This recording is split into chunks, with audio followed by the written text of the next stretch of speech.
반갑습니다. 가끔 여러분이 어떤 곳에 관심을 두고 살아갈까 해서 SNS도 이제 몰래 염탐을 하고요. 그래서 여러분이 핸드폰을 보고 있으면 뒤에서 유심히 뭘 보고 있지 보기도 하고, 또 여러분과 대화하면서 여러분이 이러이러한 거에 관심을 많이 갖고 있구나. 주로 강아지, 옷 사는 거, 알바, 돈 버는 거, 뭐 취업 이런 거에 관심을 두고 있던데, 근데 우리가 이 세상을 살아가면서 지금 세상이 어떻게 흘러가는지, 세상의 흐름은 전혀 모르고 있는 듯해요. 또 궁금해하지도 않는 것 같아요. 세상이 어떻게 흘러가는지. 근데 대학생으로서 대학생 정도는 지금 이 세상이 어떻게 흘러가는지, 반복음 반대 세력, 하나님과 적대되는 세력이 어떻게 이 시대를 장악하고 있는지, 이런 것들은 좀 공부하고 알 필요가 있지 않을까. 대학생으로서 어제도 새내기 한 친구를 만나서 넌 너무 어리광을 피운다. 성인이다, 이렇게 조언을 하기도 했는데, 지금 이 시대가 하나님을 대적해서 일어났어요. 여기에 미디어 전공하는 친구도 있는데 많이 느낄 거예요. 삶의 모든 영역에서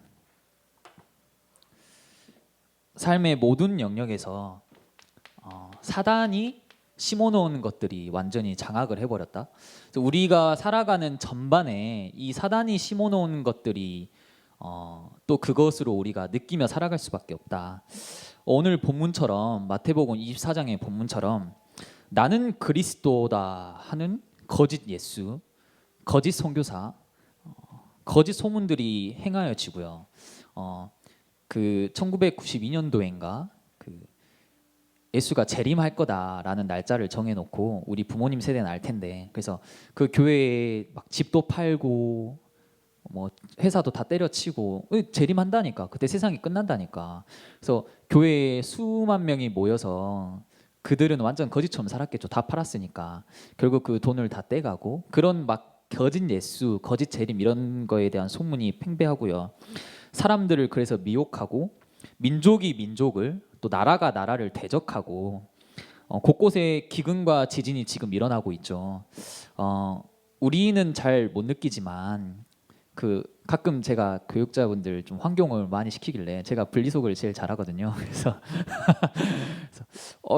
우리 이거 아깝게 버릴 때 이걸로 한 달 먹고 살 수 있는 친구들도 있는데 좀 아낍시다. 제가 이렇게 막내다운 패기로 이렇게 하긴 하는데, 많은 사람들이 실제로 어려움을 당하고 있고, 불법이 행하고, 사랑이 없어지는 그런 시대 가운데 사단이 네피림을 가지고 완전히 시대를 장악했습니다.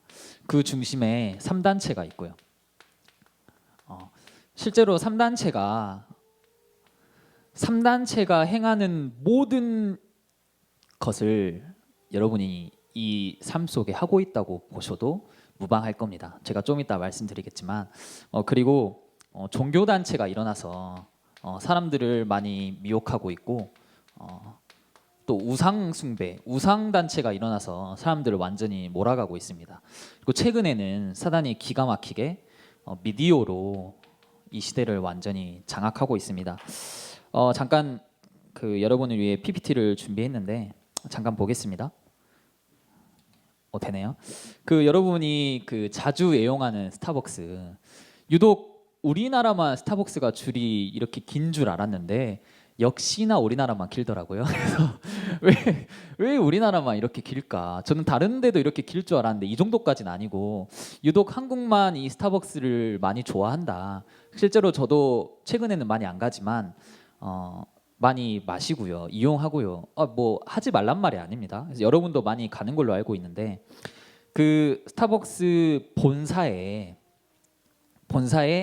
본사 맨 꼭대기에 깃발이 꽂혀 있는데, 그 깃발이 동성애를 옹호하는 깃발이에요. 무지개 이렇게 팔락팔락. 스타벅스가 동성애를 적극적으로 지지하고 있고, 스타벅스의 창업자는 3단체 중 한 부류인 유대인이고요. 지금 스타벅스의 회장은 2017년 인터뷰에서 우리의 사명에 대해서 정리할 때 우리는 우리의 사명이 이거다라 말할 수 있잖아요. 그 회장이 뭐라 말했냐면 기독교를 파괴하는 것이 우리의 사명이다 하면서 인터뷰에서 아주 본인의 그 사명을 드러냈는데 실제로 이 로고에 박힌 저 신 이름이 제가 신 이름을 갑자기 까먹었는데 그 그리스 로마 신화에 나오는 그 바다의 신, 물의 신의 한 종류예요. 그래서 이미 이 스타벅스의 기본 뿌리는 그 로마에 그때 있던 신을 숭배하는 사상이 이미 잡혀 있었다. 그래서 우리가 스타벅스를 마셔도 되되 이런 걸 좀 알고 마셔라라는 생각을 하면서 실제로 그 많은 종교 단체들이 어떤 작전을 펼치냐면 화려한 신전을 지어요. 누가 봐도 화려하고 아름다운 신전이잖아요. 그래서 수많은 관광객들을 끌어올 수밖에 없는, 저희가 만약 예일교회가 건축이 된다면 교회를 화려하게 지어봤자 얼마나 많은 사람들이 찾아오겠어요. 근데 이들은 완전 사람들을 끌어모으고 있다. 실제로 엄청나게 화려하게 지어서 사람들이 보고 우와 할 수밖에 없는, 그 여러분들 유럽 비전 캠프 다녀오셨죠? 이렇게 신나게 사진을 막 이렇게도 찍고 막 그러시던데 그 사진들 뒤에 배경이 대부분 이 우상 단체가 세운 것들이 많아요. 그래서 여러분도 그걸 보고 사진을 많이 찍고 있다. 실제로 저 보이죠? 자리 한 틈 없는 저 가운데 저 신전, 저 형상, 저거를 숭배하기 위해, 메카라는 걸 숭배하기 위해 수많은 사람들이 오고 있어요. 그리고 인간 중심의 끝을 달리고 있는 그 작품들, 르네상스 작품들을 시스템을 잘 갖춰진 미술관, 또 예술관으로 이용해서 돈도 끌어모으고 사람들을 끌어모으고 있습니다. 그렇게 사단은 전략을 펼치고 있고요. 최근에 가장 화제가 되고 있는 이 미디어인데, 넷플릭스가 세계 190여 국, 이 검은색이 보이는 곳만 지금 안 되는 거예요. 뭐 중국 그리고 북한 정도만, 여긴 제가 어딘지 모르겠는데, 그래서 그 정도 빼고는 넷플릭스가 전 세계에서 상용화가 됐다. 그래서 어디에 있어서든지 볼 수 있다. 그래서 에브리웨어 이런 거를 주장하고 나오고 있는데, 이 넷플릭스에서 기가 막히게 지금 미디어를 뽑아내고 있는 게 퀴어, 동성애죠. 수많은 영상들, 제가 이거를 스크린샷인데 내려보면 쭉쭉쭉쭉쭉 계속 나오거든요. 또 수많은 영상들, 3단체가 심어놓은 반기독교적인 하나님과 반대되는 것들을, 영상들을 쭉 뻗어내서 우리가 이걸 모르고 영화를 본다면, 실제로 이 퀴어 영화를 본다면 자연스럽게 내가 동의하게 되고 옹호하게 되는 현상이 발생하게 되죠. 그 유명한 그 드라마 중에 대사 중에 하나예요. 학교 애들이 뭐라고 생각하든 상관없는 거야.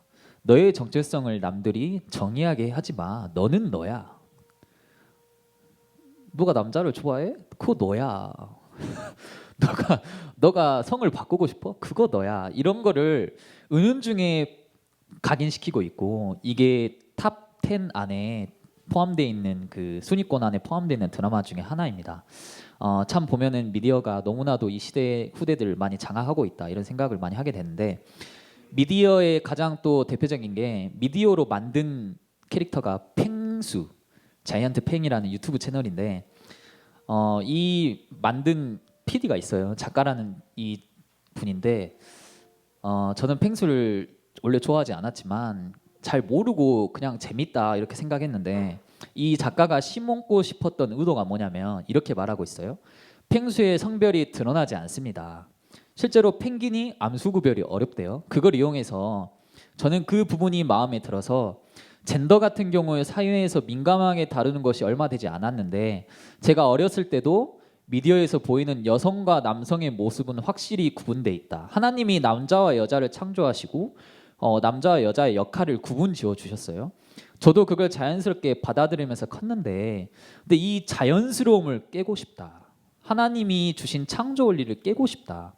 그래서 펭수가 직접적으로 이걸 드러내지 않는데 은연중에 이거를 각인시키고 있는 거예요. 근데 얼마 전에 이걸 직접적으로 드러낸 사건이 뭐냐면, 이 덩치 큰 2m가 넘어가는 덩치 큰 펭수가 여자 옷 드레스를 입고 나옵니다, 시상식에. 그래서 본인 이걸 통해서 남녀 성을 완전히 박살내는, 그래서 이거를 작가가 잘 표현하고 있고, 이거를 수많은 20대, 30대 차기시 20, 30, 40이래요. 그 세대들이 이 팽수에 열광하고 있다. 사단은 이렇게 문화를 가지고 장난치고 있다. 최근에 코로나가 시대를 덮치면서 한국에서 어떤 일이 발생했냐면 우리가 그 한동안 집중기도회 했잖아요. 이 나라와 이 땅을 두고. 근데 그 한국문화재단에서 코로나19 퇴치를 위해 무당 구판을 벌였다고 합니다. 그래서 송가인 어머님이 무속인이에요. 그래서 그분을 중심으로 근데 주체가 한국문화재단, 그 여러 기업들이 들어가 있고요. 뭐 국민은행도 들어가 있고 중요한 건 외교부에서도 그리고 한국문화재단 유튜브 채널을 통해 이걸 방영을 했어요. 그래서 한국 자체가 이 굿을 향해 가고 있는데 우리나라가 이미 5천 년 전부터 단군 신화 때부터 우상 숭배의 나라였어요. 그래서 끊임없이 제사하고 신 미신들을 섬기고 그 뿌리가 아직 남아 있고 이 땅에 아직 많은 그리스도인들이 이 땅에서 하나님이 축복하셔서 회복되고 살아났지만 이 땅에 아직도 사단의 세력들이 잠재하고 있다. 실제로 제가 너무 궁금해서 이걸 보고 유튜브에 그냥 잠깐 코로나 굿 쳐봤거든요. 근데 이게 영상들이 너무 많은 거예요. 쭈루루루루. 이게 실제로 유튜브에 엄청나게 많이 나오고 있다. 그래서 이 나라와 이 땅을 두고 구판을 벌이고 있다. 그래서 우리는 이런 사단의 영향 아래 우리가 대적하고 싸워야 되는 게 때론 버거울 수도 있겠다. 이런 생각도 많이 하게 됩니다. 그걸 보니까 2014년 세월호 사건 터졌을 때도 그 추모하는 또 세월호 참사와 영혼들을 기리는 추모굿도 그때 당시에도 있었더라고요. 그래서 우리나라에 참 이 우상 숭배하는 문화들 그리고 종교 단체들 이 시대의 3단체가 또 미디어를 통해 이 여러분들을 현혹하고 또 여러분들을 완전히 이렇게 끌고 가고 있어요. 네, 이제 PPT 꺼주셔도 됩니다. 하나님과 반대되는 것들이 이렇게 일어나고 있는데 그러면 하나님이 그때마다 역사하셨던 것들 하나님이 그때마다 회복시키셨던 것도 있어요. 그 반대해서. 그래서 오늘 살펴볼 거는 하나님이 이 시대마다 사람을 준비시키셨습니다. 사도행전 지난주 본문이었죠. 사도행전 9장 15절에 하나님이 사람을 준비시키셨어요. 그래서 여러분은 하나님이 주신 서밋의 길을 가라. 하나님이 보여주신 여정을 걸어가라. 복음의 여정, 언약의 여정을 걸어가라. 처음에 하나님이 원조 시대를 여셨어요. 아브라함과 이삭과 또 그 자녀의 자녀죠. 야곱과 또 요셉을 통해 하나님이 원조 복음 시대를 주셨어요. 창세기에 우리에게 복음을 주셨어요. 창세기 12장 1절에서 3절에 아브라함에 이렇게 약속하셨죠. 하나님이 내가 내게 지시할 땅으로 가라. 처음부터 말씀하셨어요. 너로 당할 자 없이 하겠다 말씀하셨고 천하 만민이 너로 말미암아 복을 얻을 거야. 이것이 우리가 살아가야 하는 이유입니다. 우리 이름을 창대하게 한다고 하셨고 여정을 줬고 그래서 이삭에게 이 축복이 전달되니까 이삭이 셈을 얻은 게 아니라 그냥 셈의 근원이 될 정도로. 근데 이 원조 복음 시대를 여셨는데 복음이 사라졌습니다. 출애굽기 1장 한번 8절을 봐보세요, 여러분. 출애굽기 1장 8절에 보니까 원조 시대에 주신 복음이 사라져 버렸어요. 출애굽기 1장 8절에 이렇게 나와 있습니다. 요셉을 알지 못하는 새 왕이 일어나 애굽을 다스리더니. 요셉을 알지 못하는 새 왕이 일어나서 애굽을 다스리는 거예요.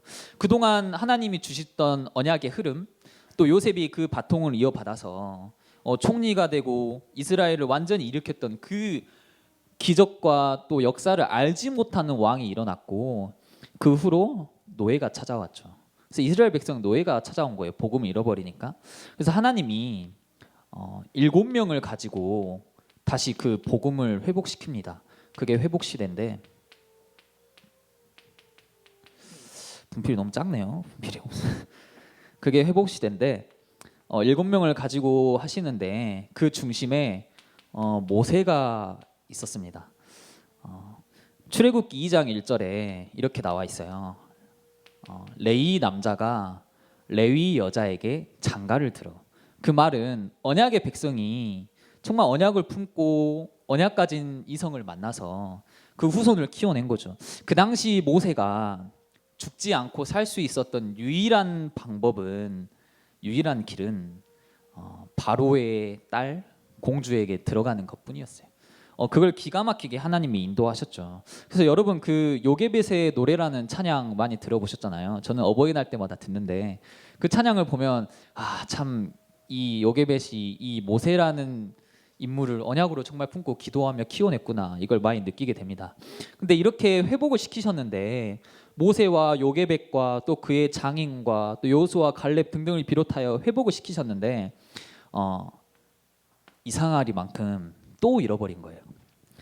또 이 복음을 잃어버렸고, 그래서 하나님이 4명을 가지고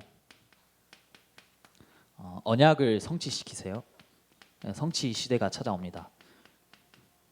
이 복음을 모세 이후로 잃어버린 다음에 무려 350년간 사사시대라고 복음을 잃어버린 완전 복음이 상실된 시대가 찾아요. 무려 350년간. 저희가 아무리 살아봤자 100년도 못 살죠. 350년간 그런 시대가 찾아왔는데 한나가 언약 붙잡고 그 아들 사무엘을 두고 한 기도 덕분에 하나님이 그 뜻을 돌이키셔서 언약을 성취시키십니다. 그리고 다윗을 키워낸 다윗의 아버지 이새를 통해 다윗이 그 흐름을 담당하게 되죠. 그래서 이때 어떤 일이 일어났냐면 모든 우상을 제해버리고 하나님이 원하시는 성전을 짓는 그 언약을 성취하는 시대가 찾아옵니다. 근데 여기서 언약이 성취되고 하면 좋겠다만 이 우상을 완전히 제해버리고 사무엘이 미스바로 모이라 해가지고 그때 우상을 완전히 파멸시켜버렸잖아요. 그런데 우상이 또 슬금슬금 올라와요. 사람들이 우상을 또 숭배하기 시작하고 또 이 언약을 놓쳐버리고 언약을 놓치고 우상이 찾아오다 보니까 뭐가 오냐면 당연히 재앙 시대가 올 수밖에 없습니다. 그래서 그 재앙 시대에 하나님이 어떤 걸 약속하셨냐? 정복 시대를 허락하십니다. 이때도 정말 소수의 사람들 가지고 정복 시대를 여는데 엘리야와 엘리사, 그리고 이 둘을 키운 오바댜. 그 엘리야와 엘리사가 불말과 불병거 혹시 아시나요? 성경 사건 중에 하나님이 싸우지 않고 이기는 불말과 불병거를 허락하시는데 제가 불말은 이해가 좀 가는 거예요. 그 말이 있잖아요. 그게 왔겠다 이런 생각을 하게 됐는데 불병거가 뭘까? 검색해 보니까 병거란 한 나라의 군대를 좌지우지할 수 있을 만큼 그 군부대 같은 느낌이래요. 그래서 말 뒤에 있는 그런 느낌이 있죠, 전차 같은. 이 병거가 그 당시에 지금으로 치면은 핵폭탄 같은 그런 전쟁의 한 나라에 좌우하는. 그래서 하나님이 그때 싸우지 않고 이기는 비밀을 불말과 불병거로 역사하셨는데 그 당시에 최고의 핵폭탄 같은 것들을 허락하셨다. 그리고 오바댜는 선지자들을 50명씩 따로 동굴에 숨겨서 키웠죠. 경제 축복까지 받는 오바댜가 이 흐름이 바벨론까지 가서 에스더와 또 다니엘과 세 친구를 통해 이루어집니다. 실은 저는 그 천국 본향에 가면 에스더 얼굴이 많이 궁금해요. 얼마나 용모가 빼어났으면 그 황제가 왕이 에스더를 그렇게 가만히 못 놔두고 그렇게 했을까. 그래서 에스더 얼굴이 참 많이 궁금하기도 한데 이 참 소수의 사람들 보시면 많은 숫자를 가지고 하나님이 회복시킨 게 아니라 소수의 언약을 회복시킨 그 소수의 인물들을 통해서 하나님이 이끌어 가시는데 여기서 정복을 하고 끝나면 좋겠다만 또 복음을 놓쳐버린 거예요. 복음이 자꾸 사라집니다. 이 이후로 이스라엘이 완전히 쪼개지고 이스라엘이 멸망하고 두 나라로 쪼개지고 완전 파멸의 시대. 그래서 선지자들이 구약 성경 선지서들을 보면 계속 예언해요. 그렇게 하면 안 됩니다. 하나님 말씀으로 돌아와야 됩니다. 하나님 예언은 이렇게 하셨습니다. 이걸 꾸준히 말하는데 못 알아듣는 그런 상태 속에 하나님이 마지막으로 완성 시대를 여세요. 이는 신약에 와서 완성 시대를 여는데 요한복음 19장 30절에 다 이루었다라는 말씀은 누가 했냐면 그리스도께서 십자가에서 직접 하신 말씀이에요. 내가 다 이루었다. 이 완성 시대를 언약 잡은 초대교회 그 소수인 30명을 통해 회복시킵니다. 이 언약의 흐름을 보면 하나님은 참 소수를 통해 역사하셨고 언약을 붙잡은 자들을 통해 역사하셨다. 계속 복음을 놓치고 또 놓치는 상황 속에 하나님이 이 복음을 회복시키셨는데 지금 이 시대를 보니까 참 마태복음 24장 본문이 떠오르더라고요. 말세에 고통한 때가 이르러 난리와 소문과 서로 대적하여 싸우고 거짓 소문, 거짓 예수가 일어나고 기근과 지진이 일어나고 참 이 시대가 하나님의 때는 언제 올지 모르지만 참 우리가 이 시대 가운데 제가 앞에 뭐 이런 부분을 이야기했지만 실은 이 부분은 여러분이 분별만 할 줄 알면 되는 거예요. 이런 거를 하지 마라 해라 이런 수준은 아닌 것 같아요. 스타벅스 마시지 마라 이런 수준은 아니고 여러분이 그 의미를 알고 분별만 할 줄 안다면 충분히 여러분이 잘 활용할 수 있다. 그래서 제가 이 부분을 강조하고 싶은 게 아니라 그런 시대마다 하나님이 이런 회복시키셨던 여정이 있었다. 이게 언약의 여정이다. 다음 주는 제가 CBDIP에서 좀 풀어주려고 하는데 그 전에 이런 흐름을 알고 CBDIP를 알아야 여러분이 이게 C고 이게 V고 이게 D구나 이걸 좀 많이 느낄 수 있을 것 같아서 그래서 완성 시대까지 왔지만 하나님이 다시 한번 회복시키실 그 흐름 속에 여러분이 있길 원합니다. 그래서 마지막으로 결론으로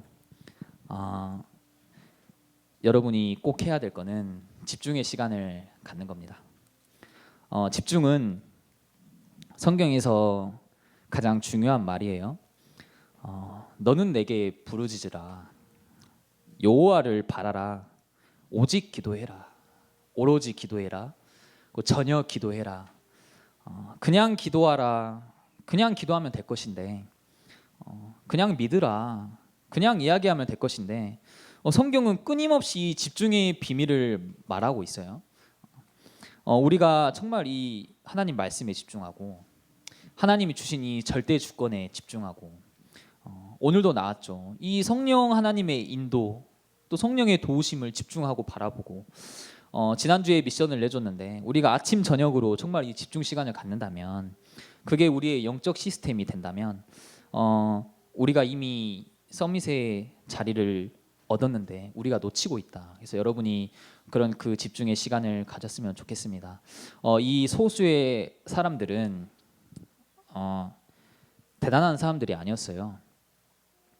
아브라함도 참 볼품 없었고 이삭은 아버지가 본인을 죽이려 했잖아요. 그 제단에 묶어놓고 야곱 요셉 또한 참 볼품 없었고 모세는 살인자로 쫓겨나서 40년 동안 광야에 생활했고 이 모든 인물들이 보잘것없었지만 다 집중의 비밀을 가지고 있었습니다. 그래서 여러분이 언약의 흐름 속에 또 이 집중하는 시간을 가지면서 참 이 하나님이 이끌어 가시는 시간표 속에 여러분이 주인공으로 섰으면 좋겠습니다.